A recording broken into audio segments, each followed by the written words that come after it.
अब बात CBSE paper leak case में। क्या सीबीएसई ने पेपर लीक केस में झूठ बोला है? ये एक बड़ा सवाल है।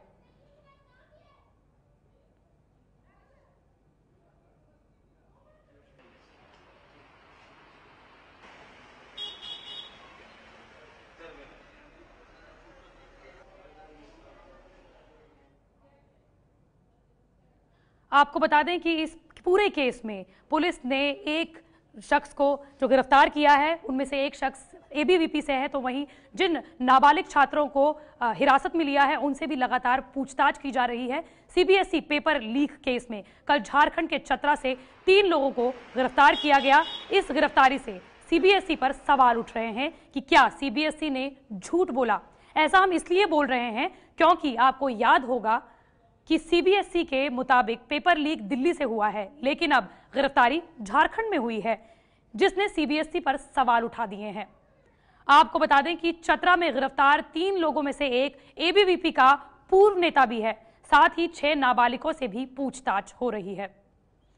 सीबीएसई पर यह बड़ा सवाल है क्योंकि सीबीएसई ने यह कहा था कि जो पेपर लीक हुए हैं वो दिल्ली और आसपास के इलाकों से हुई है, तो अब जो गिरफ्तारी हुई है वो बाहर से क्यों, दिल्ली के बाहर से क्यों, चतरा यानी कि झारखंड के चतरा से गिरफ्तारी क्यों हुई है।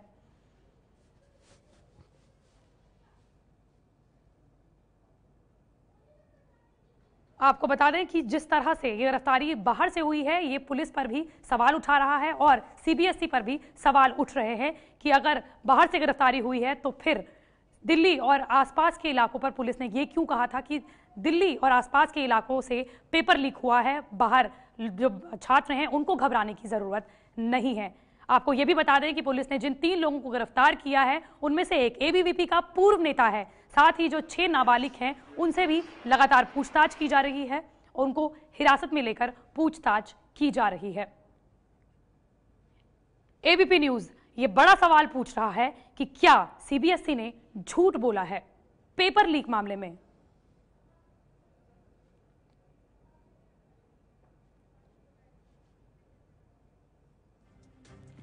तो एबीपी न्यूज ये सवाल लगातार पूछ रहा है कि क्या सीबीएसई और सरकार ने पेपर लीक पर झूठ बोला है। हमारे साथ संवाददाता रविकांत मौजूद हैं, फोन लाइन पर मौजूद हैं, उनसे जानेंगे कि क्या सीबीएसई ने इस पूरे पेपर लीक केस में झूठ बोला है, क्योंकि ये रविकांत जो गिरफ्तारी हुई है वो झारखंड के चतरा से हुई है। देखिए, निश्चित रूप से इस मामले में सीबीएसई बुरी तरह फंसती हुई नजर आ रही है, क्योंकि पूरे तथ्य सीबीएसई नहीं रख रही है। एक के बाद एक वो टाइम बारो कर रही है। उसने पहले इंटरमीडिएट के एग्जाम की घोषणा की, लेकिन ये कहा कि 15 दिन बाद हम बताएंगे कि दिल्ली, एनसीआर और हरियाणा में हम कराएंगे या नहीं कराएंगे, ये भी स्पष्ट नहीं किया। तो साफ बात ये है कि जो सीबीएसई है वो कहीं ना कहीं ये भांपने की कोशिश कर रही है कि अगर जो छात्रों के सेंटिमेंट्स हैं वो अगर कंट्रोल में रहे तो वो एग्जाम नहीं कराएगी। यानी जो तथ्य हैं उसके आधार पर सीबीएसई न चल करके जो बवाल में फंसने से बचने की कोशिश सीबीएसई ज्यादा कर रही है। पहले उनके जो चेयरमैन थी वो सामने नहीं आई, जब बवाल बढ़ा, छात्र जंतर मंतर पर आ गए, सड़कों पर आ गए, तब उनकी चेयरमैन सामने आई। पहले वो छुट्टी पे बताई जा रही थी।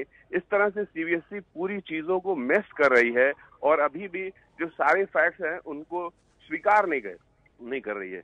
जी धन्यवाद रविकांत, हमें पूरी जानकारी देने के लिए। तो यहाँ पर आपने देखा कि क्या सीबीएसई ने इस पूरे मसले पर झूठ बोला है। हमारे संवाददाता रविकांत ने खुद ये भी कहा कि इस पूरे मसले पर सीबीएसई फंसती हुई नजर आ रही है। जब प्रोटेस्ट बहुत ज़्यादा हो गए दिल्ली में, जिस तरह से छात्रों ने दिल्ली में पूरा जाम कर दिया, उसके बाद सीबीएसई चीफ को बाहर आना पड़ा, वो अपना बयान देना पड़ा और लगातार जिस तरह से बयानों भी बदले जा रहे हैं। पहले ये कहा कि जो स्टूडेंट्स हैं उनको पेपर नहीं देना होगा, फिर ये कहा कि दिल्ली और आसपास के जो इलाके हैं उनके जो स्टूडेंट्स हैं उनको पेपर देना होगा। इस तरह से जो लगातार बयान भी बदले जा रहे हैं और जिस तरह से ये जो गिरफ्तारी हुई है वो झारखंड के चतरा से हुई है, जबकि ये कहा गया कि दिल्ली में पेपर लीक हुआ, दिल्ली के आसपास के इलाकों से पेपर लीक हुआ। तो ये एक सवाल खड़े करता है सीबीएसई पर। तो वहीं दिल्ली पुलिस और जो क्राइम ब्रांच है जिसको ये इस पूरे केस को दिया गया था, वो भी इस पूरे मामले में फेल होती हुई नजर आ रही है। व्हाट्सएप ग्रुप्स को तो देखा गया, लेकिन उसका जो एडमिन है उसको अभी तक पकड़ा नहीं जा गया है और ये सवाल खड़े करता है सीबीएसई पर।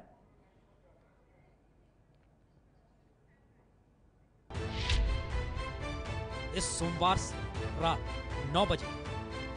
मैं पुण्य प्रसून वाजपेयी आ रहा हूं एबीपी न्यूज पर।